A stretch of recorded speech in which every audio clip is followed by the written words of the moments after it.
سوال پوچھا کہ سنا ہے آیت کریمہ کا ورد بھاری ہے اور یہ جلالی ہے، نہیں کرنا چاہیے، غلط کہا ہے جس نے بھی کہا ہے۔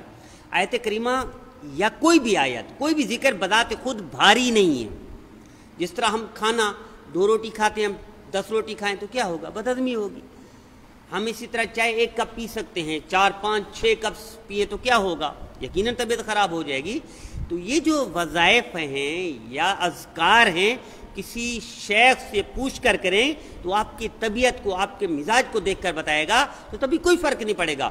بنیادی طور پر اپنی ذات کے لحاظ سے کوئی آیت نہ بھاری ہے نہ جلالی ہے، اللہ کا کلام ہے، پڑھ سکتے تو آپ کو بتائے گا جو صحیح بتائے گا۔ سوال پوچھا کہ عورت طواف زیارت نہیں کر سکی تھی حج میں، ایام آ گئے تھے اور وہ واپس بھی آ گئی، ٹکٹ تھا، تو یہ شوہر کے لیے حلال نہیں ہے۔ اس میری بہن کو رکنا چاہیے تھا، حیض کے دن گزارنے چاہیے تھے اور اس کے بعد طواف زیارت کرنا چاہیے تھا، تب حلال ہوتی۔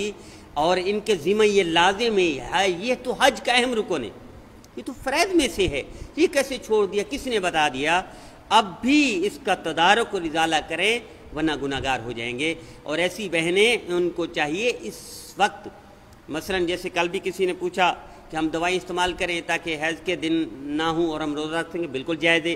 اسی طرح حج کے دنوں میں دوائیں استعمال کریں، حیض نہ آئے، بالکل جائز ہے، کوئی حرج نہیں۔ لیکن شریعت اتنا آپ کا خیال رکھتی ہے کہ جو دوائیاں آپ کی اس کے خلاف ہوں اس کی اجازت نہیں ہے شریعت میں۔ شریعت آپ کا فائدہ سوچتی ہے، شریعت اپنا فائدہ نہیں سوچتی۔